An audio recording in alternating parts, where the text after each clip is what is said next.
जब ये गाय पहली बार ट्रेनिंग ग्राउंड्स पर आता है तो वो आसानी से एक वुडन डमी को काट देता है।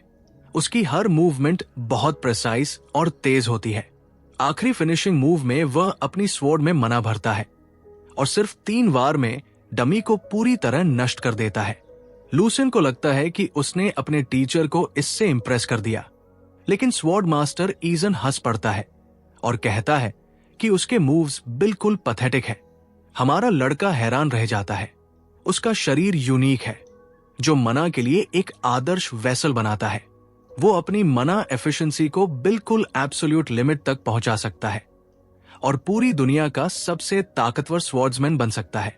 फिर भी उसका स्वॉर्ड्समैनशिप टीचर उसे पैथेटिक कहता है।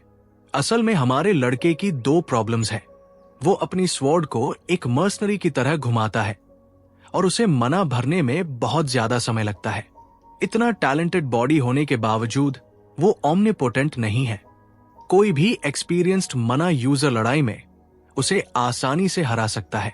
तब ईजन उसे दिखाता है कि असली स्वॉर्ड स्किल कैसी होती है और सिर्फ 1 वार में वुडन डमी को धूल बना देता है।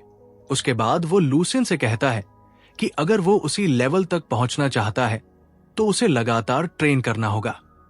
कुछ दिनों की ट्रेनिंग बीत जाती है और आखिरकार लूसियन को ईजन के साथ स्पार करने का मौका मिलता है।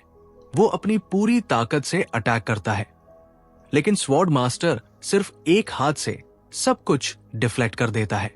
लूसियन हर दिशा से अलग अलग मूव्स आजमाता है, लेकिन कुछ भी काम नहीं करता। ईजन सब कुछ आसानी से ब्लॉक कर देता है। ऊपर से किया गया एक शक्तिशाली स्ट्राइक भी बेकार जाता है और लूसियन पीछे फेंक दिया जाता है। तभी ईजन आगे बढ़ता है और मना चार्ज स्वॉर्ड से अटैक करता है। अगर लूसियन इसे ब्लॉक नहीं कर पाया तो वो खत्म हो जाएगा, इसलिए वह भी अपनी स्वॉर्ड में मना चार्ज करता है। उनकी ब्लेड्स टकराती है और मना का जोरदार विस्फोट होता है।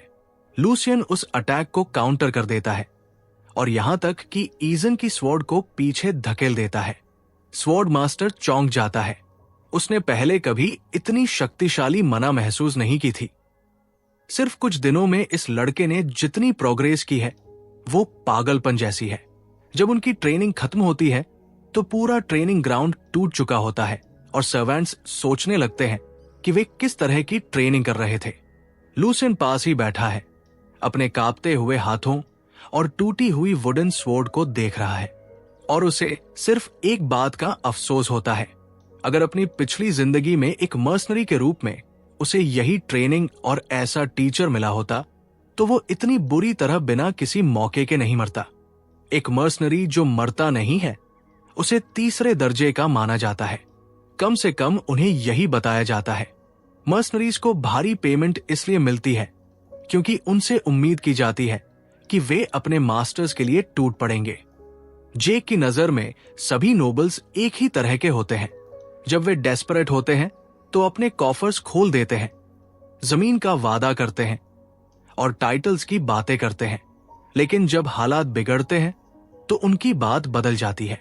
अचानक सिर्फ एक्सक्यूजेस, ब्लेम और खोखली राइटसनेस बचती है। जेक ने ऊंचे घरानों के घमंडी लड़कों से बहुत सी अनकॉन्शनेबल बातें सुनी हैं, लेकिन जो उसे अब करने के लिए कहा जा रहा है उसकी तुलना किसी से नहीं हो सकती। उस noble born commander in chief का आखिरी ऑर्डर साफ साफ सुइसाइड है। फैम मर्सनरीज का कैप्टन होने के नाते जेक हंसे बिना नहीं रह पाता। उसके जैसे एक बेकार मर्सनरी से उम्मीद की जा रही है कि वो एक नाइट की तरह सम्मान के साथ मरे और इस तथाकथित आखिरी मिशन को पूरा करे। आर्मी पूरी तरह हार चुकी है। सिटी जल रही है, कैसल ढह रहा है। रिबेल ब्लेड्स पहले ही क्रॉफर्ड फैमिली की गर्दन तक पहुंच चुकी है और भागने के लिए कहीं भी जगह नहीं बची है। जेक अपना नुकसान स्वीकार करके गायब हो जाने के लिए तैयार है। अगर एम्पायर का सबसे टैलेंटेड कमांडर भी हार मान चुका है तो फिर क्या फायदा। ये अफसोस की बात है कि जेक ने जितना भी अच्छा नोबल देखा था वो भी अब इस हालत में पहुंच गया है। योजना बहुत सीधी है। जब कल रिबेल्स अपना आखिरी असॉल्ट शुरू करेंगे तो जेक और उसके आदमी कमांडर के साथ खड़े रहेंगे और लाइन को तब तक संभालेंगे जब तक क्रॉफर्ड्स भाग न जाए। अगर ये असफल होता है तो कमांडर के मरने के बाद जेक को भागने की अनुमति है। पेमेंट के रूप में एक कीमती जेम दी जाएगी जो फैंग मर्सनरीज को 3 साल तक चलाने के लिए काफी है। लेकिन जेक मना कर देता है, सिर्फ इसलिए कि वो ज्यादा मुस्कुराता है। इसका मतलब ये नहीं कि वो बेवकूफ है। ये ऑर्डर उसके आदमियों को मीट शील्ड्स बना देता है जिन्हें अपने मास्टर्स के लिए कुछ अतिरिक्त सेकंड खरीदने के लिए मरना होगा। सब जानते हैं कि रिबेल्स फैंग मर्सनरीज पर कोई मर्सी नहीं दिखाएंगे। कमांडर कुछ और ही कहता है, लेकिन वह एक ऐसा झूठ है जो टिक नहीं सकता।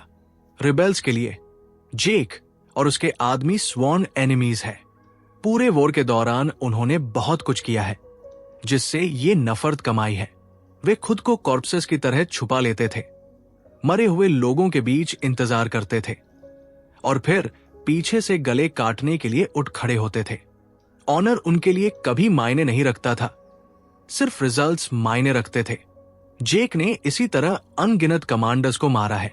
यही एक वजह है कि क्रॉफर्ड इतने समय तक बच पाए। संभव है कि रिबेल्स को लॉर्ड क्रॉफर्ड से भी ज्यादा जेक का सिर चाहिए। कमांडर ये बात जानता है, इसलिए जेक और उसके आदमी इतने परफेक्ट बेट है। जब जेक आदेश मानने से मना करता है तो कमांडर उसे मारने की धमकी देता है और मर्सनरीज पर जबरदस्ती नियंत्रण लेने की बात करता है। एम्पायर के सबसे कुशल नाइट की तलवार के सामने जेक लड़ने के लिए तैयार हो जाता है। तो अब एम्पायर का सबसे ऑनरेबल आदमी ऐसा दिखता है। कोई भी अपॉलॉजी इसे सही नहीं ठहरा सकती। अजीब तरह से जेक को यह ठीक ही लगता है। किसी ऑनरेबल मैन से लड़ने की बजाय ऐसे इंसान को मारना आसान होता है। बाद में कोई कड़वाहट भी नहीं रहती। उसका सबसे अच्छा ऑप्शन है कि वो कमांडर का सिर रिबेल्स को दे दे और भाग जाए। लेकिन वो जानता है कि ये इतना आसान नहीं है। इस आदमी ने इसके लिए पहले से काउंटर मेजर्स तैयार कर रखे होंगे। शायद रिबेल्स 2 कमांडर लेवल सिरों के बदले फैंग मर्सनरीज को आजादी दे दे। जेक अपनी जान देने के लिए भी तैयार है। उसने उन लड़कों को अपनी सेल्फिश एम्बिशन की वजह से वॉर में घसीटा था। वे सब नाले से निकलकर साथ साथ बड़े हुए थे, एक ड्रीम का पीछा करते हुए।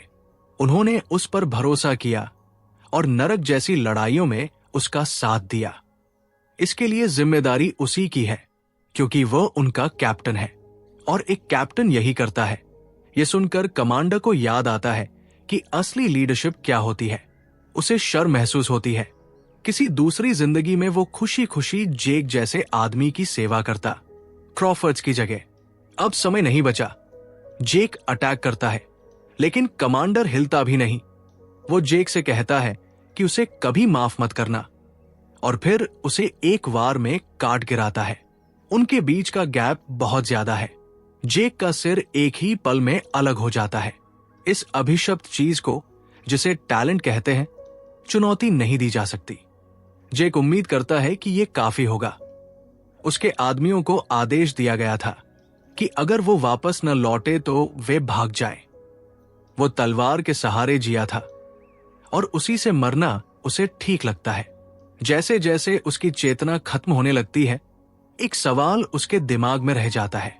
अगर वो किसी नोबल की तरह पैदा हुआ होता तो वो कितनी ऊंचाई तक पहुंच सकता था। फिर सब कुछ अंधेरा हो गया। जब फिर से चेतना लौटती है तो जेक को किसी लड़के की घबराई हुई आवाज सुनाई देती है जो उससे कुछ विनती कर रहा है। इससे पहले कि वो समझ पाए, एक भारी हाथ उसके गाल पर पड़ता है और वो पूरी तरह जाग जाता है। एक लड़का उसके ऊपर खड़ा है, सच में रो रहा है और उसे मास्टर लूसियन कहकर पुकार रहा है। जेक को तुरंत महसूस होता है कि यहां कुछ बहुत गड़बड़ है। सबसे पहले उसका पुराना स्कार्ड, एक्सपीरियंस्ड और युद्ध से टूटा फूटा शरीर गायब है। उसकी जगह एक जवान यंग मास्टर का शरीर है, इतना साफ और ताजा जैसे अभी अभी घास की खुशबू आ रही हो। दूसरी बात, ये रोता हुआ लड़का कौन है जो उसके गाल पर थप्पड़ मार रहा है? लड़के को लगा था कि वो मर गया है। उसका दिल ये सह नहीं पाया। एक पर्सनल सर्वेंट होने के नाते उसे भी अपने मास्टर के साथ मार दिया जाता और उसी के पास दफना दिया जाता। और सबसे बढ़कर ये पूरे फैमिली के लिए एक बड़ी ट्रेजेडी होती। जेक को समझ नहीं आ रहा था कि ये लड़का क्या बकवास कर रहा है। Young masters, personal servants, family, इन सबका उसकी जिंदगी से कोई लेना देना नहीं है। उसे बस अपनी खून से भरी मौत याद है। फिर उसका सिर अब भी जुड़ा कैसे है? उसका दिमाग तेजी से काम करने लगता है। स्थिति को समझते हुए और आसपास देखते हुए वो इस नतीजे पर पहुंचता है कि किसी तरह वो एक अजनबी के शरीर में आ गया है। और वो अजनबी एक बेहद खूबसूरत लड़का है जिसके चेहरे में अजीब किलर आकर्षण है। वो खुद को आईने में देखकर हैरान रह जाता है। सिर्फ उसके फ्लॉलेस लुक से ही नोबिलिटी की झलक मिल रही है। कमरे के डेकोर से लगता है कि ये किसी अमीर हाउसहोल्ड के वारिस का कमरा है। और जानकारी पाने के लिए वो कुछ अजीब मेमोरीज में झांकता है और अपने सर्वेंट का नाम याद करता है, हस। सबसे पहले वो हस से पूछता है कि अभी कौन सा साल चल रहा है। लड़का जवाब देता है कि ये इंपीरियल ईयर 8 से है। ठीक वही समय जो जेक की मौत से 15 साल पहले का है। वो अतीत में लौट आया है। किसी को शक न हो, इसलिए वो मन ही मन तय करता है कि हर नई बात पर हैरान नहीं होगा। पहले उसे वही करना है जो जरूरी है। अगले सवाल में वो हस से पूछता है कि क्या उसे मरने की इच्छा है। ये सुनकर लड़का डर से लगभग बेहोश हो जाता है। बिना अनुमति के अपने मास्टर के बेहोश शरीर को छूने की उसकी हिम्मत कैसे हुई? जेक धमकी भरे लहजे में पूछता है कि उसे याद दिलाओ वो कौन है। गहरी झुककर हस माफी मांगता है कि उसने इतनी बड़ी बदतमीजी की। वो कहता है कि उसके सामने खड़े हैं यंग मास्टर लूसियन वैल्डेक, महान हाउस वैल्डेक के तीसरे पुत्र। जेक तुरंत इस नोबल नेम को पहचान लेता है। वैल्डेक फैमिली वो स्तंभ है जिसने पूरे इतिहास में एम्पायर को सहारा दिया है। एक ऐतिहासिक रूप से प्रतिष्ठित क्लैन जो एम्परर के सबसे करीबी सहयोगियों में गिना जाता है। उनकी शक्ति लगभग इंपीरियल फैमिली के बराबर है। 15 साल पहले युवा जे किसी एस्टेट में एक गार्ड के रूप में काम करता था, लेकिन अपने पुराने काम पर लौटने की बजाय अब वो ग्रैंड ड्यूक के तीसरे बेटे के रूप में रीइंकार्नेटेड हो गया है।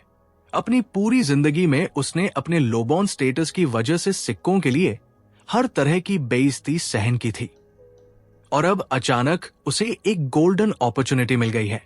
शायद फेट उससे उसके मरते समय के सवाल का जवाब ढूंढने की उम्मीद कर रही है। अगर यही गॉड्स चाहते हैं, तब गॉड्स को अपनी आंखें चौड़ी करके देखना चाहिए। पहली बार उसने सूरज की गर्मी को लूसियन वैल्डेक के रूप में महसूस किया। वो दुनिया को दिखाएगा कि वह कितनी ऊंचाई तक चढ़ सकता है और कैसे जिएगा। लूसियन ने कुछ लाविश क्लोथ्स पहने और अपने कमरे से बाहर निकला। अपने मर्सनरी दिनों में वो हर तरह की जगहों पर गया था, लेकिन वैल्डेक ग्रैंड डची की स्प्लेंडर से किसी की तुलना नहीं हो सकती। उसे जल्द से जल्द इन सारी चमकदार चीजों की आदत डालनी होगी। उसे लगा कि जब से वो बाहर आया है, सभी सर्वेंट्स उसे अजीब नजरों से देख रहे हैं और आपस में फुसफुसा रहे हैं। उसे ऐसा महसूस हुआ जैसे वह दुश्मनों से घिरा हुआ हो। हस के अनुसार यह बिल्कुल स्वाभाविक था। आखिरकार वो अब तक पूरी तरह सेक्लूजन में ही जी रहा था। वो 1 साल और 2 महीने से उस कमरे में बंद था। जेक को यह बात पागलपन जैसी लगी कि एक नोबल किड जिसके पास सब कुछ हो सकता है, वो खुद ही दुनिया से दूर हो जाए। हाईबोर्न लोगों का दिमाग उसके लिए हमेशा एक रहस्य रहा है। उनके जैसा व्यवहार करना लगभग असंभव है। इस जगह पर वो महान व्यक्ति रहता है जिसने पूरे एम्पायर की रक्षा की है, ग्रैंड ड्यूक सिगमंड वैल्डेक। वो ऐसा आदमी नहीं है जो अपने बेटे को 1 साल से ज्यादा बिस्तर पर सड़ते हुए देखता रहे। या तो ये लूसियन परिवार का कोई प्रॉब्लम चाइल्ड है जिसे छोड़ दिया गया है, या फिर कोई खास परिस्थिति है जिसकी वजह से ग्रैंड ड्यूक सब कुछ नजरअंदाज कर रहा है। फिलहाल अपने पिता से मिलना टालना ही बेहतर होगा, लेकिन अब शायद ये मुश्किल होने वाला है। हेड बटलर एडविन खुद यंग मास्टर से मिलने आया है। ये सज्जन बचपन में एक दुश्मन परिवार से हॉस्टेज बनकर इस कैसल में आए थे। बाद में उनकी शानदार एग्जीक्यूटिव एबिलिटीज के कारण उन्हें पहचान मिली और वे ग्रैंड ड्यूक सिगमंड के राइट हैंड मैन बन गए। ये वही व्यक्ति है जिससे लूसियन को सबसे ज्यादा सावधान रहना होगा। वो निश्चित रूप से समाज के निचले स्तर से आए किसी आदमी के व्यवहार को तुरंत पहचान लेगा। खुशकिस्मती से लूसियन 1 साल से भी ज्यादा समय से रिक्लूज रहा है, इसलिए उसने सोचा कि वो उसी सबसे नोबल इंसान की नकल करेगा जिसे वह जानता है, उसका हत्यारा, वो कमांडर। एक गर्मजोशी भरी मुस्कान के साथ लूसियन ने एडविन को उसकी चिंता के लिए धन्यवाद दिया और कहा कि अब वो काफी हद तक ठीक हो चुका है। साथ ही उसने कहा कि वो उन फैमिली अफेयर्स को देखना चाहता है जिन्हें उसने अपनी अनुपस्थिति में नजरअंदाज किया था। हेड बटलर उसकी एलोक्वेंस सुनकर एक पल के लिए हैरान रह गया। उसे राहत हुई कि यंग मास्टर पहले जैसा ही है। लगता है लूसियन का ये नोबल एक्ट काम कर गया। वो जितनी जल्दी हो सके इस स्थिति से निकलना चाहता था, लेकिन एडविन ने उसे जाने नहीं दिया। अभी ग्रैंड ड्यूक अपने बेटे से मिलना चाहते हैं। जल्द ही लूसियन को उसके पिता के स्टडी में ले जाया गया। ग्रैंड ड्यूक सिगमेंट बहुत ही गंभीर और तीव्र स्वभाव के व्यक्ति हैं और अभी वो लूसियन से पूछ रहे हैं कि वो अभी तक जिंदा क्यों है। स्वाभाविक रूप से ये सवाल सुनकर लूसियन चौंक गया। ये उसके तथाकथित पिता की ओर से एक बेहद अजीब सवाल था। ड्यूक पिछले 1 साल की उसकी हरकतों को नजरअंदाज करने वाले थे। उसने अपनी मां की मौत को बहाना बनाकर एक नोबल की जिम्मेदारियों से मुंह मोड़ लिया था और एक बिगड़े हुए बच्चे की तरह व्यवहार किया था। लेकिन आखिरकार उसने वो सीमा पार कर दी जिसे पार नहीं करना चाहिए था। उसने खुद को दुनिया से अलग करके एक तरह का प्रोसेस रचने के बाद खुद को नुकसान पहुंचाने की कोशिश भी की। उसने अपनी ही लाइफ को हल्के में लिया। अब सोचने पर हंस का पहले रोना और घबराना सच लगने लगा। लूसियन कहना चाहता था कि शायद कोई मिसअंडरस्टैंडिंग है, लेकिन उसके पिता बहानों से थक चुके थे। आखिरी बार ग्रैंड ड्यूक सिगमेंट उसके दिमाग में छिपे सारे विचार सुनना चाहते थे। उसने अपने कमजोर शरीर से स्लीपिंग पिल्स मुंह में क्यों ठूंस लिए और यह तमाशा क्यों किया?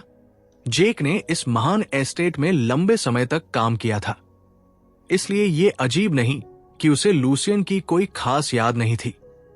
15 साल पहले जब जेक सिर्फ एक साधारण गार्ड था, तब ग्रैंड ड्यूक के तीसरे बेटे लूसियन वेल्डेक की अचानक और दुखद मौत हो गई थी। ग्रैंड ड्यूक के 4 बेटे थे, 4 अलग अलग माताओं से। जेक ने उस प्रतिष्ठित परिवार के लिए 10 साल काम किया और कई बार यंग लॉर्ड्स और उनकी माताओं से सामना हुआ, लेकिन उसे कभी याद नहीं आया कि उसने लूसियन या उसकी मां को सामने से देखा हो। लेडी वेल्डेक एक गंभीर बीमारी से जल्दी ही मर गई थी और उनका बेटा भी बाद में किसी अज्ञात कारण से मर गया। उस समय जेक ने सोचा था कि मां बेटे दोनों बस बदकिस्मत थे, बीमार और कमजोर, लेकिन असली कारण शायद छुपा दिया गया था। अपनी मां की मौत, परिवार में अस्थिर स्थिति और कई डिप्रेसिंग रीजंस के कारण उस युवा लड़के पर बोझ बहुत बढ़ गया होगा। आखिरकार उसने स्लीपिंग पिल्स खा ली, जो घातक मात्रा से थोड़ी कम थी। सच में वह बस अपने पिता का थोड़ा सा ध्यान चाहता था। यह मदद के लिए एक पुकार थी, लेकिन उसने ये नहीं सोचा था कि 1 साल की सेक्लूजन ने उसके कमजोर शरीर को कितना नुकसान पहुंचाया है। दवाइयों के असर को सहन न कर पाने के कारण लूशियस वेल्डेक ने गलती से अपनी आखिरी सांस ले ली। अब नए लूशियस को इस नाजुक विषय से खुद को बचाकर निकालना होगा। ड्यूक की बातें एक ऐसे बेटे के लिए थोड़ी कठोर लग रही थी जिसे उसने 1 साल से देखा भी नहीं था। डांट भी काफी सख्त थी, लेकिन चाहे सिगमेंट कितना भी स्टोइक दिखे, वो आखिरकार एक पिता ही है। अंदर से वो भी परेशान होगा। फिर भी अभी किसी और की भावनाओं के बारे में सोचने का समय नहीं है। लूशियस एक खतरनाक मोड़ पर खड़ा है। अगर उसने गलत बात कह दी तो शायद उसे खुद को बचाने का दूसरा मौका नहीं मिलेगा। जब ड्यूक कोई अंतिम अल्टीमेटम देता है तो वो उसे सच में पूरा करता है। लूशियस को ऐसा लग रहा था जैसे उसके सामने खड़े गोल्डन फ्यूचर में दरारें पड़ने की आवाज उसे साफ सुनाई दे रही हो। अगर वो ग्रैंड ड्यूक को अपने कामों का संतोषजनक जवाब नहीं दे पाया तो कम से कम उसे किसी दूर के मोनेस्ट्री में प्रीस्ट बनाकर भेज दिया जाएगा। वो अभी इतनी जल्दी सेक्युलर वर्ल्ड को अलविदा कहने के लिए तैयार नहीं है। सबसे बुरा नतीजा ये होगा कि उसे किसी कठोर उत्तरी इलाके में भेज दिया जाए, जहां उसे जीवन भर स्नोफील्ड्स की हड्डियां, जमा देने वाली ठंड और भूखे जानवरों के खतरे के बीच रहना पड़े। कुछ ही घंटे पहले उसकी गर्दन कटने वाली थी और अब उसे एक नई जिंदगी मिल गई है। लेकिन पहला असली डिलेमा पहले ही उसके सामने आ खड़ा हुआ है। लूशियस नहीं चाहता था कि कोई उलझा हुआ फैमिली अफेयर उसकी इस कीमती दूसरी जिंदगी को बर्बाद कर दे।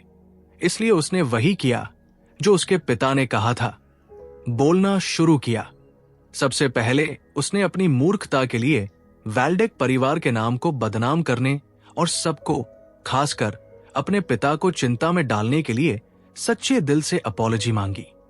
उसने अपनी गलती स्वीकार की और वादा किया कि ग्रैंड ड्यूक जो भी पनिशमेंट देंगे वो उसे स्वीकार करेगा। लेकिन इतनी बात एम्पायर के सबसे शक्तिशाली लोगों में से एक को प्रभावित करने के लिए काफी नहीं थी। अपने पिता की भावनाओं को छूने की कोशिश करने के बजाय उसने उनसे कहा कि वे खुशी मनाएं। जो अतीत में हो चुका है उसे बदला नहीं जा सकता। मौत के मुहाने से वापस मिली इस जिंदगी को अतीत से बांधने के बजाय वो अब आने वाले उज्जवल फ्यूचर के लिए मेहनत से जीना चाहता है। उसकी स्टांस, कन्विक्शन और कॉन्फिडेंस ने उसके शब्दों को और भी प्रभावशाली बना दिया। उपदेश देने के बजाय उसने सामने खड़े आदमी से एक ग्रैंड ड्यूक के रूप में नहीं, बल्कि एक पिता के रूप में सिर्फ एक शब्द के एनकरेजमेंट की मांग की। लूशियस का मानना है कि जो बच्चा गलती करता है उसे अपने माता पिता के सामने सच्चे दिल से पछतावा करना चाहिए और माता पिता को भी ऐसे बच्चे को अपनाना चाहिए। क्या यही स्वर्ग के नियमों से बंधे पिता और पुत्र का सही कर्तव्य नहीं है? हेड बटलर एडविन इस भाषण की एलोक्वेंस से काफी हैरान था। उसने महसूस किया कि लड़के की ऑरा और एटमॉस्फेयर पूरी तरह बदल चुकी है। लूशियस अब उस कमजोर बच्चे जैसा बिल्कुल नहीं लग रहा था जो हमेशा डर कर रहता था। उसके सामने खड़ा ये युवक बिल्कुल अलग इंसान था। लड़के की बातों पर विचार करने के बाद भी ड्यूक सिगमेंड को यह पसंद नहीं आया कि उसे माता पिता के कर्तव्यों पर लेक्चर दिया जाए। फिर भी उसके चेहरे पर एक हल्की सी स्मर्क दिखाई दी। अपने बेटे की बातें सुनकर उसे लगा कि वो सच में इतनी लंबी जिंदगी जी चुका है कि सब कुछ देख चुका है। अपने पिता की सख्त आवाज को थोड़ा नरम होते सुनकर लूशियस ने अंदर ही अंदर राहत की सांस ली। जैसा उसने सोचा था, झुककर डरने के बजाय अपने पिता के सामने बोल्डली खड़े होना ही सही फैसला था। ग्रैंड ड्यूक को उस चूहे जैसे इंसान से ज्यादा पसंद है जो हमेशा डरता रहता है, बल्कि एक जंगली कुत्ते जैसी स्पिरिट जो सही समय पर जोरदार हमला करना जानती हो। सिगमंड वैल्डेक की 10 साल की सर्विस का अनुभव अभी उसके काम आ रहा था। ड्यूक ने कभी नहीं सोचा था कि मौत के मुहाने से लौटने के बाद उसका सबसे कमजोर बेटा इतना ब्रेजन हो जाएगा। चूंकि लूशियस ने खुद मेहनत की बात की थी, इसलिए सिगमंड ने अपने तीसरे बेटे से पूछा कि अब वो आगे क्या करने वाला है। अपने शब्दों को सोच समझकर चुनते हुए लूशियस ने जवाब दिया कि सबसे पहला कदम अपने टूटे हुए शरीर को ठीक करना होगा। उसके बाद उसके दिमाग में उस सबसे टैलेंटेड फाइटर की छवि आई जिसके साथ उसने कभी लड़ाई लड़ी थी। जब उसका शरीर फिर से स्वस्थ हो जाएगा, तब वो सही तरीके से स्वॉर्ड चलाना सीखेगा और इस बार इसे गंभीरता से लेगा। उसका मानना था कि अगर वो ठीक से खाए और सोए तो धीरे धीरे उसकी वाइटैलिटी वापस आ जाएगी और सब कुछ ठीक हो जाएगा। ड्यूक के चेहरे का गुस्सा गायब हो गया। वो अपने बेटे की अप्रत्याशित रूप से प्रभावशाली रेटोरिक से प्रभावित हुआ। लूसिया की बातें सिर्फ खाली शब्द हैं या सच में इरादा, ये समय बताएगा। शुरुआत करने के लिए ड्यूक सिगमंड ने हेड बटलर एडविन को आदेश दिया कि वो लड़के को कुछ ऐसा दे जो उसकी मदद कर सके। कुछ शब्दों से ज्यादा बेहतर होगा कि एक सुधरे हुए शटिन को असली मदद दी जाए। एडविन ने आदेश स्वीकार किया और कहा कि इसमें ज्यादा समय नहीं लगेगा। कमरे में सिर्फ लूशियस ही था जिसे समझ नहीं आ रहा था कि ये बूढ़े लोग आखिर बात किस चीज की कर रहे हैं। लेकिन ज्यादा समय नहीं लगा ये समझने में कि उसके पिता की मदद कैसी दिखती है। कई कैरेजेस कैसल के सामने आकर रुकी और उनसे भारी सामान उतारा गया। मददगारों ने अनगिनत वुडन चेस्ट्स उठाकर एस्टेट के सामने लाइन में रख दिए। हर चेस्ट के अंदर अकल्पनीय दौलत भरी हुई थी, गोल्ड कॉइन्स, कीमती ज्वेलरी और न जाने क्या क्या। लूशियस ने अपनी जिंदगी में कभी इतना धन नहीं देखा था। जब वो मर्सनरी था तब भी उसने ऐसा कुछ नहीं देखा। क्या हाई नोबल होना ऐसा ही होता है? उसे बिना कुछ किए ही एक बहुत बड़ा अलाउंस मिल गया। ये पूरा ट्रेजर ट्रोव सिर्फ एक महीने का खर्च था।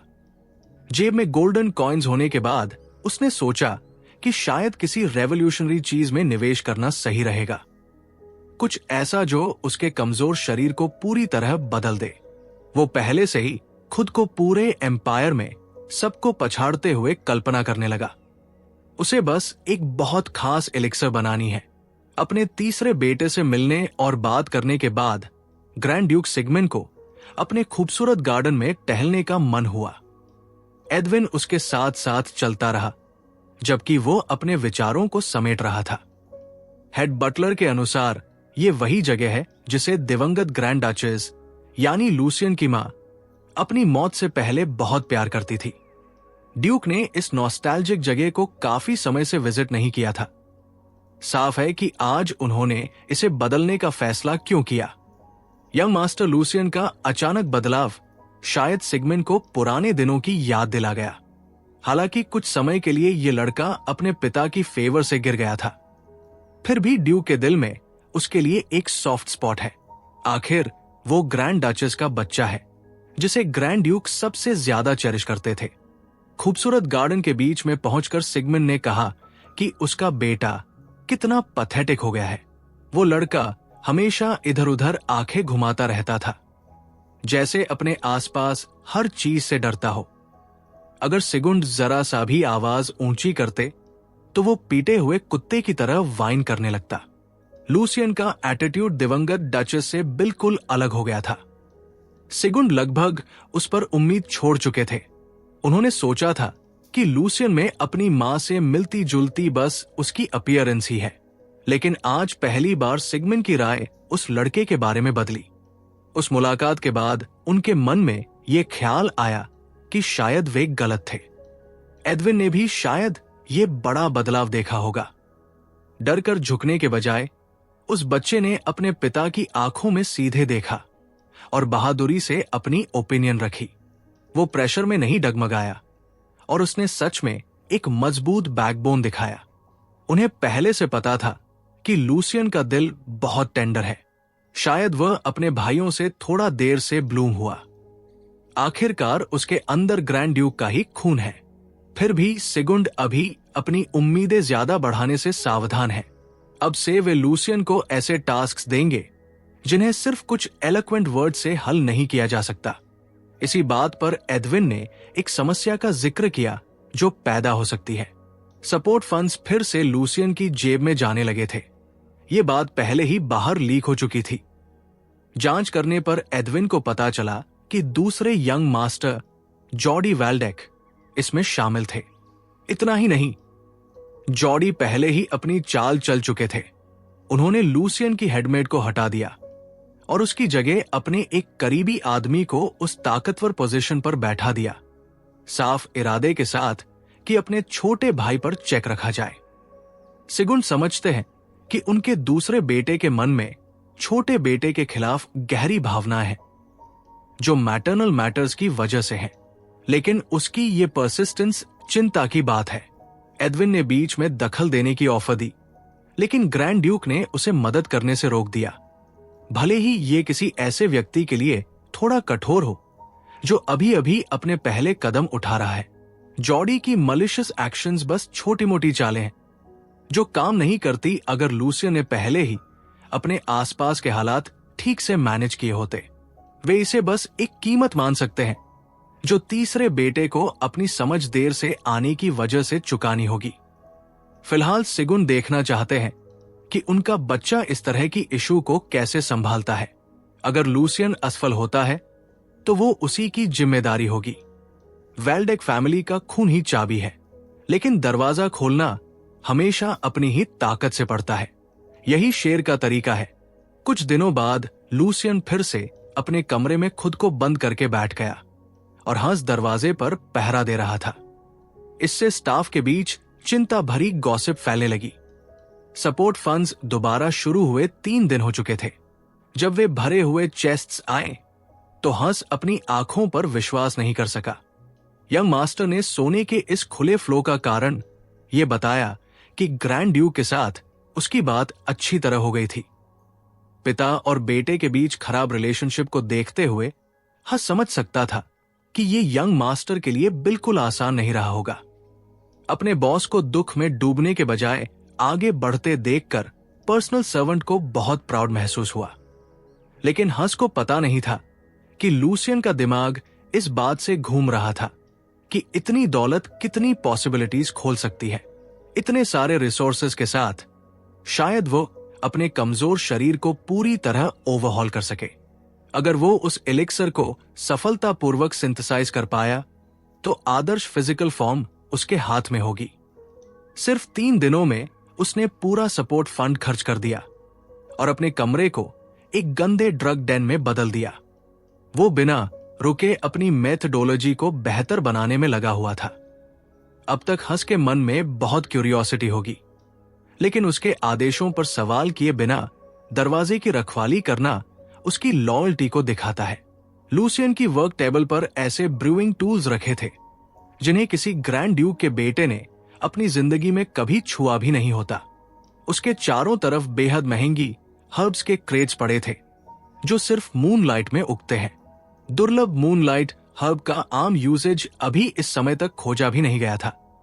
लूसियन ने अपनी पूरी मंथली अलाउंस खर्च कर दी ताकि जितनी हो सके उतनी खरीद सके।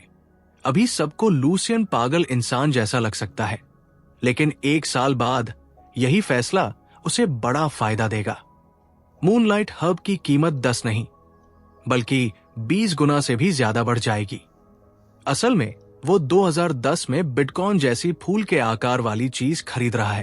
अब जब वो खुद इस मिरेकल हर्ब से फायदा निकालने की कोशिश कर रहा है तो उसे एल्केमिस्ट गिल्ड की हिम्मत के लिए नया सम्मान मिला है। जब उन्होंने मूनलाइट हर्ब्स पर प्रयोग शुरू किए थे तब सफलता बिल्कुल साफ नहीं थी। फिर भी उन्होंने एक मौका लिया और पूरे एम्पायर में जितनी मूनलाइट हर्ब्स थी सब इकट्ठी कर ली। उन्होंने गिल्ड की किस्मत दाव पर लगाकर जिंदगी का सबसे बड़ा गैम्बल खेला। उसी हिम्मत की वजह से एल्केमिस्ट्स एक ऐसा अनप्रेसिडेंटेड एलिक्सर बनाएंगे जो पूरे एम्पायर को हिलाकर रख देगा। लोग उस चमत्कारी दवा को drink of the gods, nectar कहने लगेंगे। सिर्फ एक दवा के साथ गॉड शब्द जोड़ने के घमंड की वजह से एल्केमिस्ट गिल्ड को चर्च की तरफ से ब्लास्फेमी चार्जेस का खतरा भी झेलना पड़ा। लेकिन जैसे ही नेक्टार की एफिकेसी जनता को पता चली, हर कोई उसे पाने में इतना व्यस्त हो गया कि ब्लास्फेमी के आरोप सब भूल गए। 3 दिन तक लगातार अपने एल्केमी सेट के साथ मेहनत करने के बाद लूसियन ने आखिरकार एक सफल बैच तैयार कर लिया। नेक्टार ने एक ऐसी प्रपोजिशन को चुनौती दी थी जिसे 1000 साल से कभी नकारा नहीं गया था। कहा जाता था कि एक मार्शल आर्टिस्ट किस रिल्म तक पहुंच सकता है ये उसी पल तय हो जाता है जब वो पैदा होता है। बहुत लंबे समय तक उस सीमा को एक एब्सोल्यूट लॉ माना जाता रहा जिसे कोई भी तोड़ नहीं सकता। जन्मजात प्रकृति पहले से ही प्री डिटरमाइंड मानी जाती थी और किसी का कॉन्स्टिट्यूशन कभी बदला नहीं जा सकता था। लेकिन नेक्टार की वजह से यह स्थापित कॉमन सेंस तुरंत टुकड़ों में टूट गया। सिर्फ एक वायल पीने से ही यह किसी ऐसे व्यक्ति को भी एक सक्षम वॉरियर बना सकता है जिसके पास बिल्कुल भी टैलेंट न हो। जो दवा उसने अपने कमरे में जल्दी जल्दी तैयार की थी वो असली एफिकेसी से थोड़ी कम थी। आखिर वो कोई असली एल्केमिस्ट तो है नहीं, उसे सिर्फ मास प्रोड्यूस टाइप बनाना ही आता है। लेकिन ये बोतल अभी उसके बुरी तरह टूटे हुए शरीर को ठीक करने के लिए काफी होनी चाहिए। वो किस्मत वाला था कि समय में पीछे फेंक दिया गया जिससे ये संभव हो सका। बाद में जब पूरे एम्पायर में क्योटिक एरा शुरू हुआ तो सबसे पहले एल्केमिस्ट गिल्ड ही जला दी गई अथॉरिटीज ने नेक्टार रेसिपी को ऐसी ताकत माना जो बैलेंस ऑफ पावर को खतरे में डाल सकती थी। अपने थ्रोन्स पर बैठे लोगों ने असली रेसिपी को इतिहास से मिटाने के लिए बहुत मेहनत की। फिर भी कुछ लोग इतने क्लूज इकट्ठा करने में सफल हुए कि उससे मिलती जुलती चीज बना सके। उनमें से एक था जेक द मर्सनरी। ज्यादातर लोग जिन्होंने मूनलाइट हर्ब पर एक्सपेरिमेंट करने की कोशिश की, वे उसके साइड इफेक्ट से मर गए, लेकिन वो सफल हो गया। बिना हिचकिचाए लूसियन ने अभी अभी तैयार किए गए नेक्टार की वायल खोली और एक ही बार में पी गया। ऐसा करके वो पहला इंसान बन गया जिसने प्रकृति की शक्ति को अपनी ताकत में बदल लिया। अब ये इस बात पर निर्भर करता था कि सर्कुलेशन प्रोसेस कितना अच्छा चलता है। अगर सब ठीक रहा तो वो अपने शरीर में फैल रहे मना के प्रवाह को इस्तेमाल करके खुद को इवॉल्व कर सकता था। किसी व्यक्ति के अंदर से निकलने वाली क्वालिटी और पावर हर व्यक्ति में बहुत अलग होती है। नेक्टार की चमत्कारी शक्ति उधार लेकर उसने अपने शरीर के अंदर बंद पड़े रास्तों को जबरदस्ती चौड़ा करना शुरू कर दिया। लूसियन को लगा था कि रास्ते खुलने के बाद दवा का असर रुक जाएगा, लेकिन वो गलत था। आमतौर पर इस तेज प्रक्रिया की वजह से भयानक दर्द महसूस होना चाहिए था, लेकिन उसे बिल्कुल भी दर्द नहीं हुआ। इसके उलट बहुत सारा मना बिना किसी रुकावट के उसके पूरे शरीर में फैल रहा था और जैसे अपनी सही जगह ढूंढकर वही बस रहा था। यहां तक कि एक न्यूबॉर्न बेबी के शरीर में भी कुछ इंप्योरिटीज होती है जो कभी न कभी सर्कुलेशन को रोक देती है। तो क्या यह संभव है कि लूशियस वैल्डेक जन्म से ही उन प्राकृतिक जीनियसेस के रियल में आता हो? जैसे जैसे सूरज डूबने लगा, हस की घबराई हुई आगे पीछे चलने की आवाज लूसियन के कमरे के बाहर सुनाई दे रही थी। आखिरकार वह दरवाजा जो कई दिनों से बंद था धीरे से खुल गया। यंग मास्टर आखिर अपने सेक्लूजन से बाहर आया और हंस से पूछा कि उसके बंद रहने के दौरान कुछ हुआ तो नहीं। हमेशा की तरह रोने वाला सर्वेंट परेशान हालत में अपने मास्टर के पास भाग कर आया।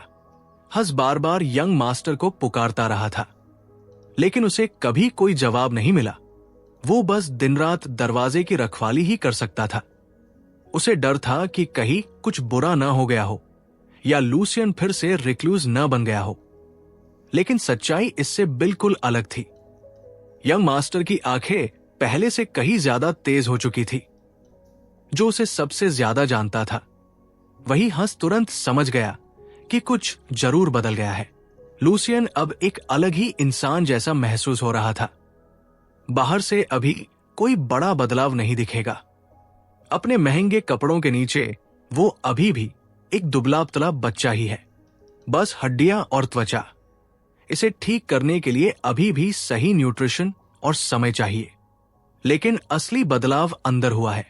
इस समय उसका दिल फटने जैसा तेज धड़क रहा है और सबसे शुद्ध मना पंप कर रहा है। अंदर ही अंदर उसके शरीर में बहुत तेजी से बदलाव हो रहे हैं। लूसियन की प्राकृतिक कॉन्स्टिट्यूशन ने ही ये परिणाम संभव बनाया। नेक्टार के बिना रुकावट वाले असर को महसूस करके वो अब पूरी तरह यकीन कर चुका है कि उसके शरीर की पोटेंशियल उसे उन लेजेंडरी फिगर्स की श्रेणी में रखती है जो दुनिया बदल देते हैं। अगर सब कुछ ठीक रहा तो वो 1 साल के अंदर ही मर्सनरी कैप्टन के रूप में अपनी पिछली पीक से भी आगे निकल सकता है। पिछले कुछ दिनों में हंस ने उसकी बहुत मदद की थी, इसलिए वो अपने तरीके से उसके प्रति कर्जदार महसूस करता है। वो मानता है कि रिवॉर्ड और पनिशमेंट हमेशा साफ होने चाहिए। लड़के के कंधे पकड़कर उसने हंस से ध्यान से सुनने को कहा। उसने सलाह दी कि हंस अपनी सारी सेविंग्स, यहां तक कि अंडरवियर तक बेचकर सब कुछ एक बहुत ही ल्यूक्रेटिव इन्वेस्टमेंट में लगा दे। ऐसा करो। और लूसियन ने वादा किया कि वो इस गरीब सर्वेंट को उसकी जिंदगी की सबसे आसान कमाई देगा। अपने आप को किसी दयालु सेंट जैसा महसूस करते हुए लूसियन ने वादा किया कि जैसे जैसे ये इन्वेस्टमेंट चांद तक पहुंचेगा वो हंस को भी उसमें शामिल करेगा। वो बिल्कुल गंभीर था। उसके समय में कोई भी नोबल किसी सर्वेंट का इस तरह ख्याल नहीं रखता था। चमत्कारी दवा पीने के 1 हफ्ते बाद लूसियन का मन पास के शांत फॉरेस्ट में थोड़ा टहलने का हुआ।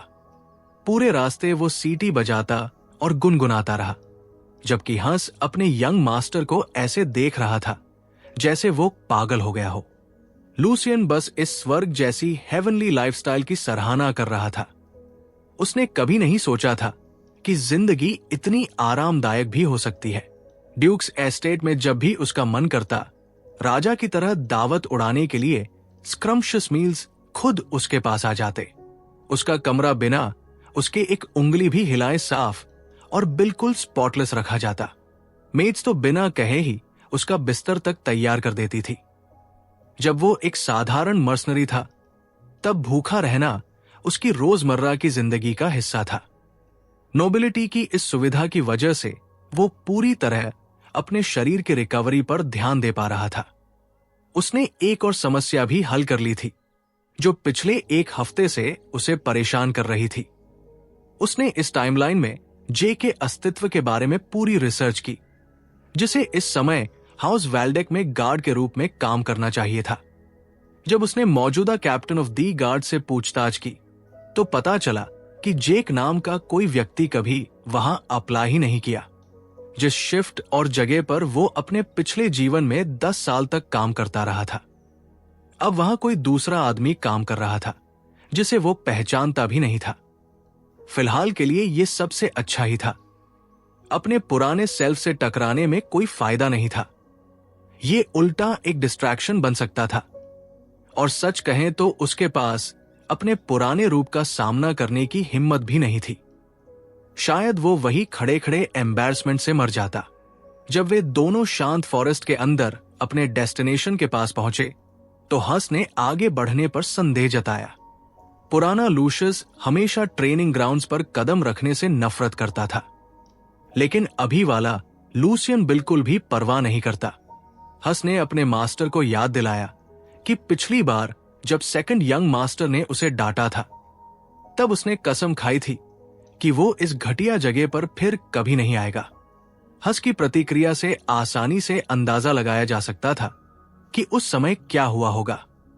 ग्रैंड ड्यूक के घर के एक नोबल चाइल्ड के लिए स्वॉर्ड की ट्रेनिंग लेना एक बुनियादी जरूरत होती है। उसका बड़ा भाई जॉर्डी शायद ट्रेनिंग ग्राउंड्स को अपने छोटे भाई को नीचा दिखाने की सही जगह मानता था।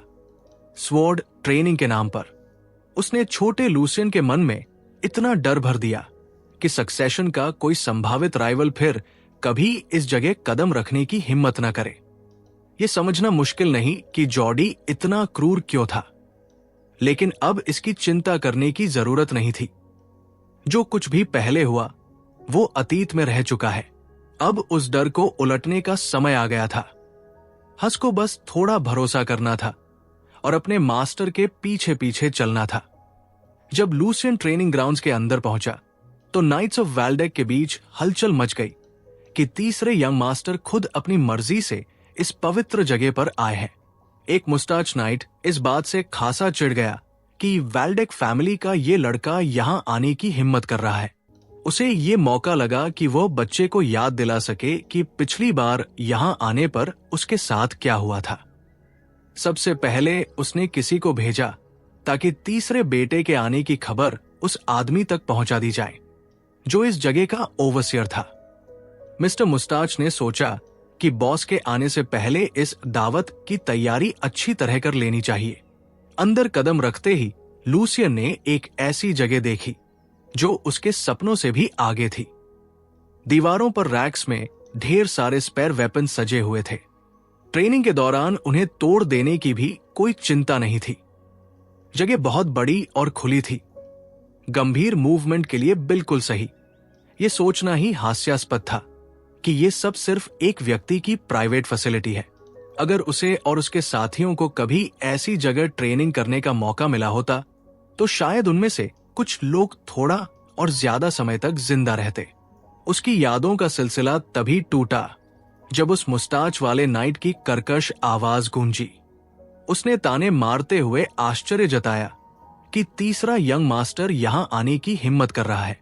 मिस्टर मुस्टाच ने खास तौर पर उसे याद दिलाया कि पिछली बार जब यंग मास्टर जॉर्डी ने सबके सामने तीसरे बेटे को सबक सिखाया था तो क्या हुआ था। उसने उस घटना की तुलना ऐसे कि जैसे एक लैम्प को वुल्फ दौड़ा रहा हो। वो नाइट हंसते हुए लूसियन का मजाक उड़ाने लगा कि वो एक सर्वेंट को वॉरियर्स की इस पवित्र जगह पर लेकर आया है। उसका नाम हेनरिक था और उसका इंट्रोडक्शन भी हल्के फुल्के तानों से भरा हुआ था। 1 साल पहले हेनरिक ने ही सेकंड यंग मास्टर के साथ मिलकर लूसियन को स्वॉर्ड्समैनशिप लेसन दिया था। उसे ये अनुभव मजेदार लगा था, लेकिन पुराने लूसियन के लिए ये बिल्कुल वैसा नहीं था। अपने बड़े भाई के अलावा यही हेनरिक भी था जिसने तीसरे यंग मास्टर के मन में स्वॉर्ड्समैनशिप का गहरा डर बैठा दिया था। लेकिन अभी का लूसियन पहले जैसा बिल्कुल नहीं था।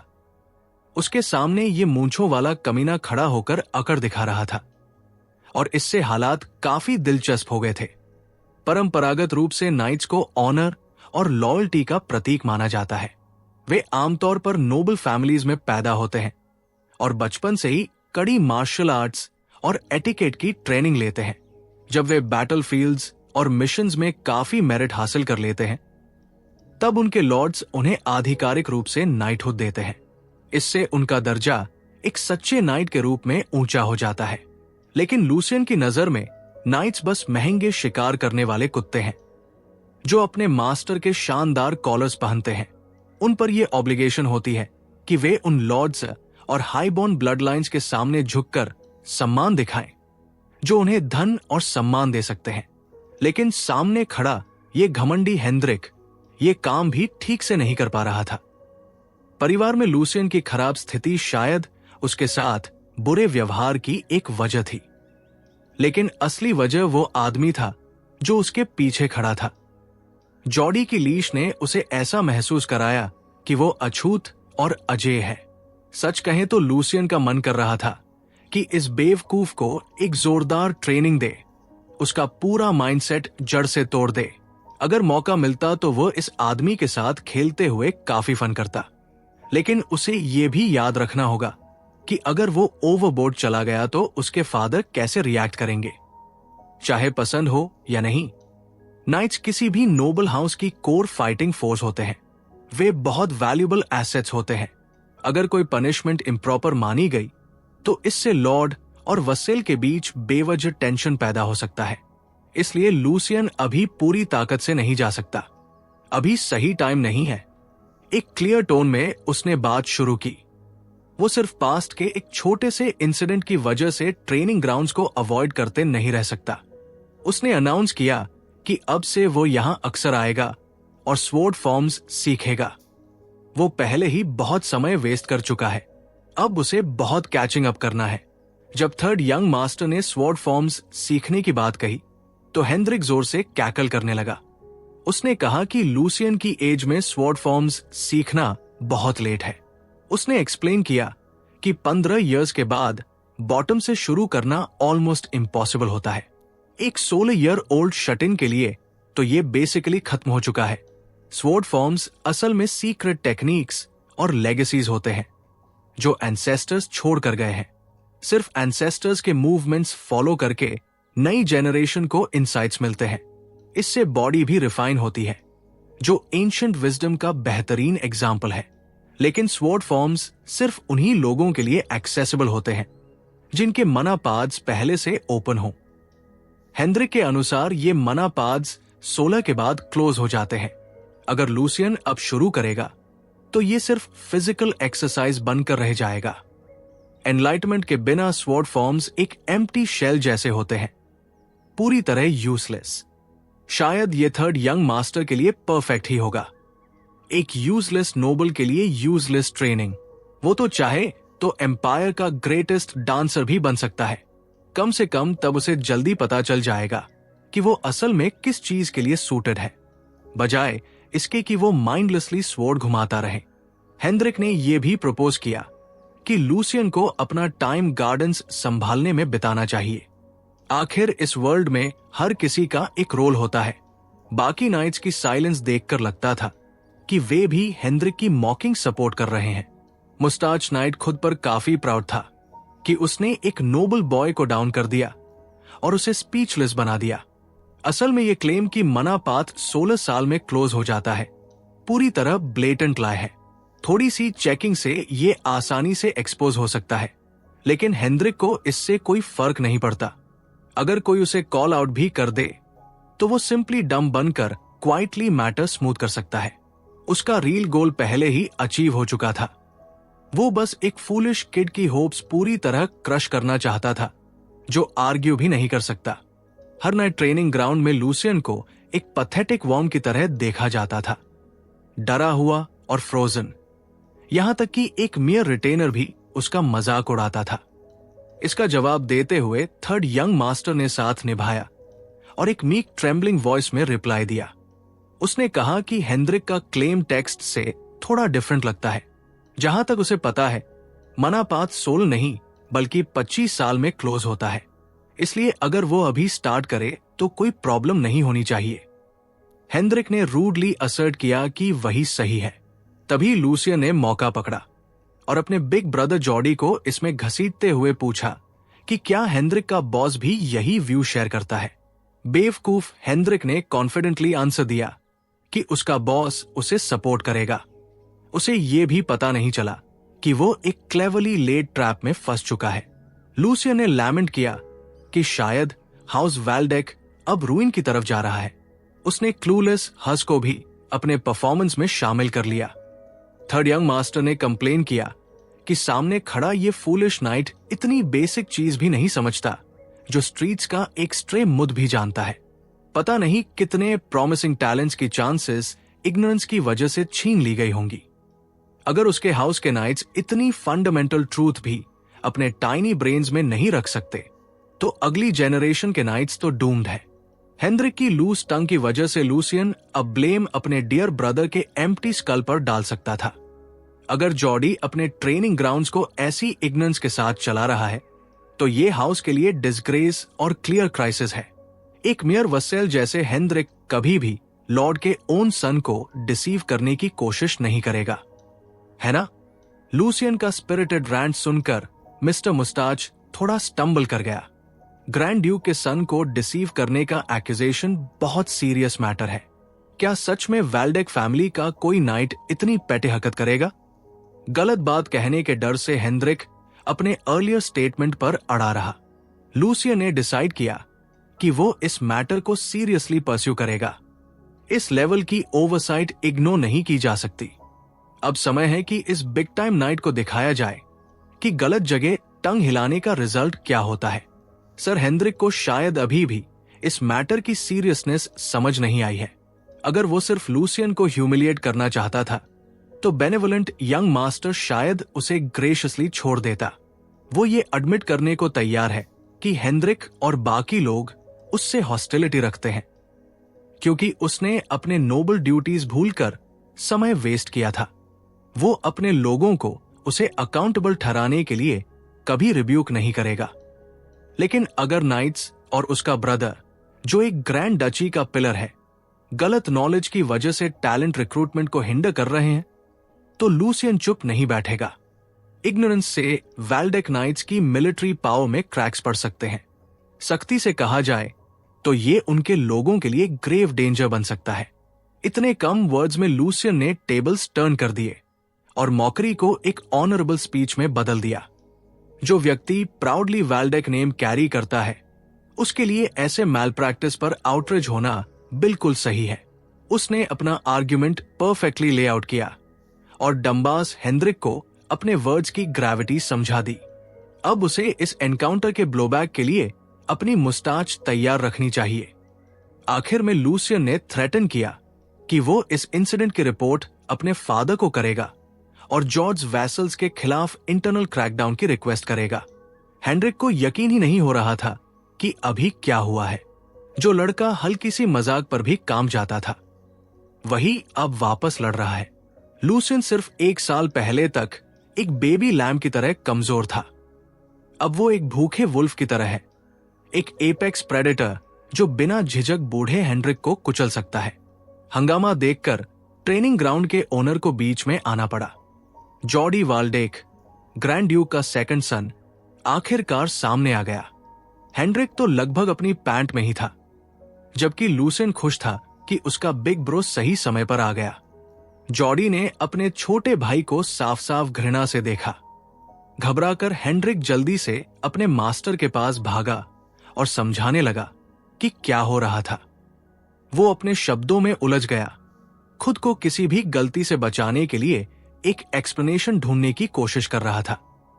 उसकी नर्वस हकलाहट से तंग आकर जॉडी ने उसे चुप रहने को कहा।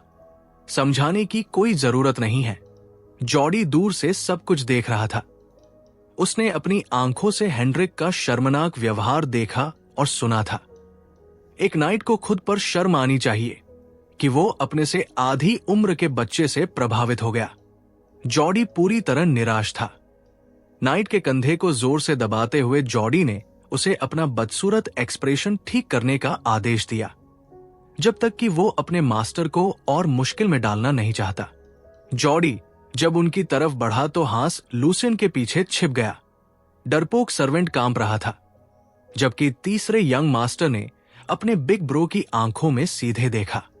काफी समय बाद पहली बार जॉडी को देखकर लूसियन ने उसके चेहरे का मजाक उड़ाया।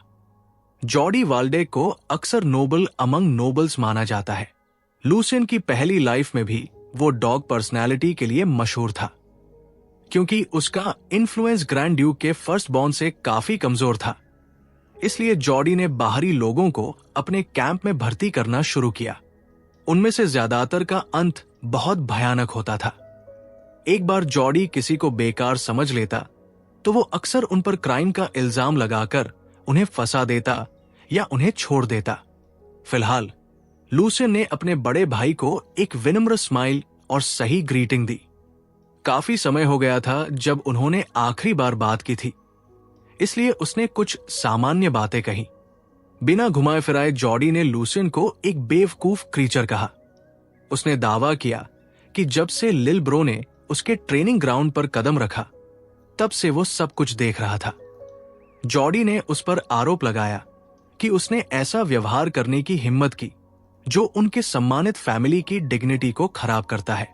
लूसियन ने अपना एक्ट जारी रखा और बिग ब्रो से उसके आरोप को विस्तार से बताने को कहा।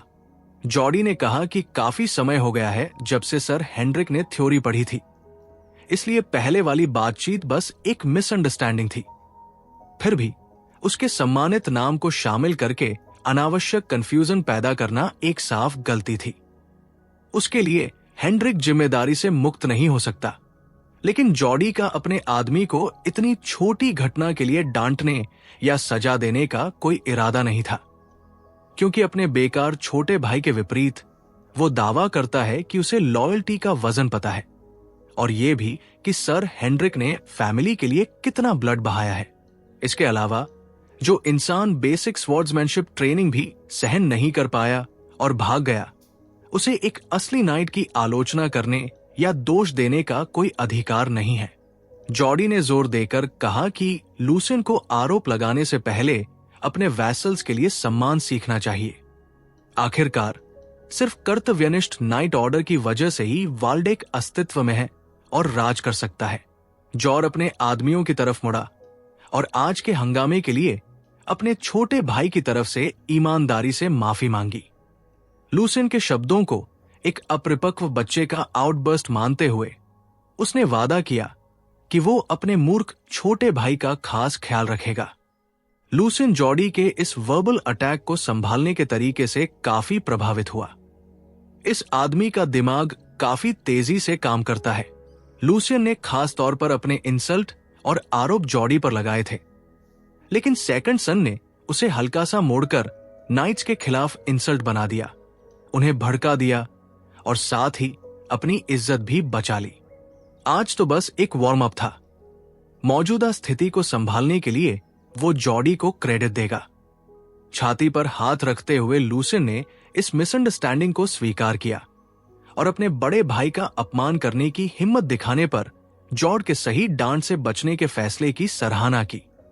उसने दिखावा किया कि उसने जॉर्ड की बातों को दिल से स्वीकार किया है और उन्हें कीमती गाइडेंस माना। यहां तक कि अपने बड़े भाई की तारीफ करते हुए भी लूसियन ने घुमा फिराकर उसे खाली दिमाग वाला फूल कह दिया। उसने पहले ऐसी शर्मनाक बातें कहने के लिए शर्म व्यक्त की और खुद को एक ऐसा छोटा भाई बताया जो बिग ब्रो की दयालुता से सीखने के लिए उत्सुक है। लूसियन ने बढ़ा चढ़ाकर जॉडी की तारीफ की और हांस को तुरंत बिग ब्रो की शिक्षाओं को रिकॉर्ड करने का आदेश दिया। सिर्फ पेपर पर लिखना काफी नहीं होगा, ऐसे शब्दों को सबसे बेहतरीन सिल्क पर कढ़ाई करके लिखना चाहिए। ऐसा करने के दो मकसद है। वो जॉडी का इस्तेमाल करके लूसियन की कमजोर इमेज को मिटा रहा है और साथ ही सबके दिमाग में एक नई और मजबूत छाप बना रहा है। ये एक रीब्रांड है। बेकार तीसरा यंग मास्टर अब मौजूद नहीं है। उसकी जगह अब एक ऐसा आदमी है जो नोबिलिटी गेम खेलना जानता है। ये कहकर लूसियन ने खुद को माफ किया और जॉडी से जाने की परमिशन मांगी।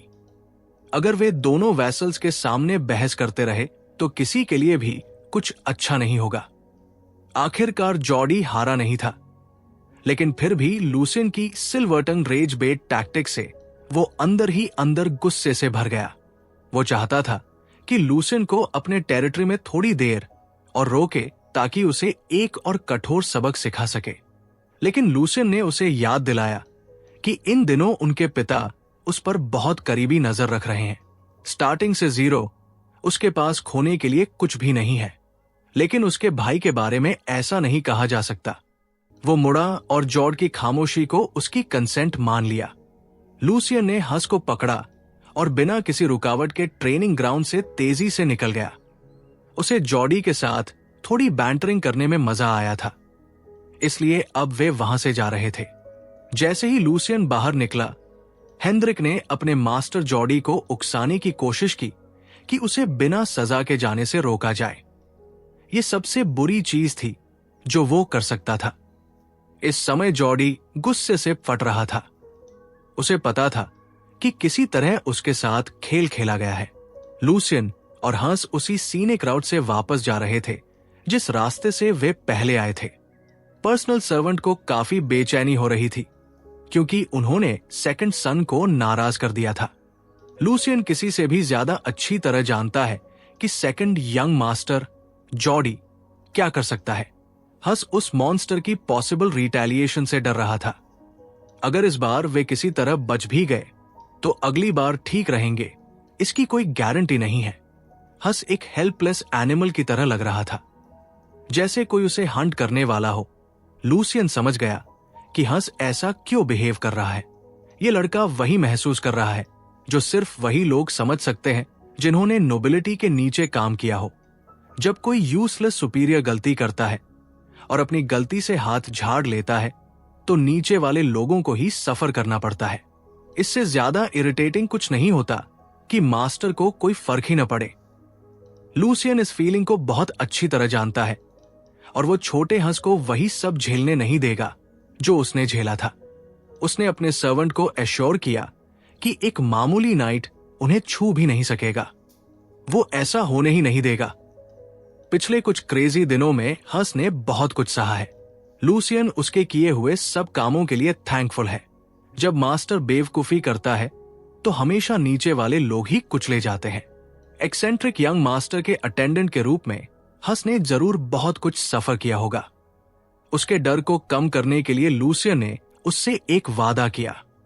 अब से वह अपने लोगों को किसी के सामने नीचा नहीं दिखने देगा। वे कभी भी डर में नहीं जिएंगे, चाहे उनके मास्टर के एक्शंस कितने भी फूलिश क्यों न लगे। हंस ने सेकंड यंग मास्टर के इस वादे को दिल से लिया और उसका सहारा देने वाला हाथ पकड़ लिया। वापस वैल्डेक एस्टेट में लूसियन अपने ट्रस्टी अटेंडेंट के साथ बाहर घूम रहा था। ट्रेनिंग हॉल इंसिडेंट के बाद उसे अजीब लगा कि सब कुछ अचानक बहुत शांत हो गया है। उसे पता है कि जॉडी ऐसा इंसान नहीं है जो बिना रिटेलिएशन के चुप बैठ जाए। आज लूसियन को पता चला कि उसका भाई पीछे से कौन सी पेटी ट्रिक तैयार कर रहा था। उसे एक पीस ऑफ पेपर मिला जिसने उसे पहले से भी ज्यादा गुस्सा दिला दिया। हैरानी की बात यह थी कि यूजुअली डोसाइल हंस भी उस पेपर की कंटेंट्स को इग्नोर नहीं कर सका। मास्टर और सर्वेंट ऐसे मार्च कर रहे थे जैसे उनके साथ सबसे बड़ा इनजस्टिस हुआ हो। उसके उस भाई ने वही चीज छूने की हिम्मत की थी जिसे उसे कभी छूना नहीं चाहिए था, लूसियन का अलाउंस। हंस भी इसलिए साथ था क्योंकि उसकी सैलरी भी कट कर दी गई थी। लूसियन आज सुबह बहुत अच्छे मूड में उठा था।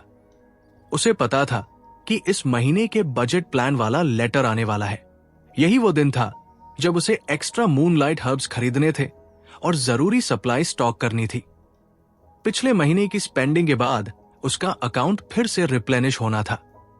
कम से कम ऐसा ही होना चाहिए था।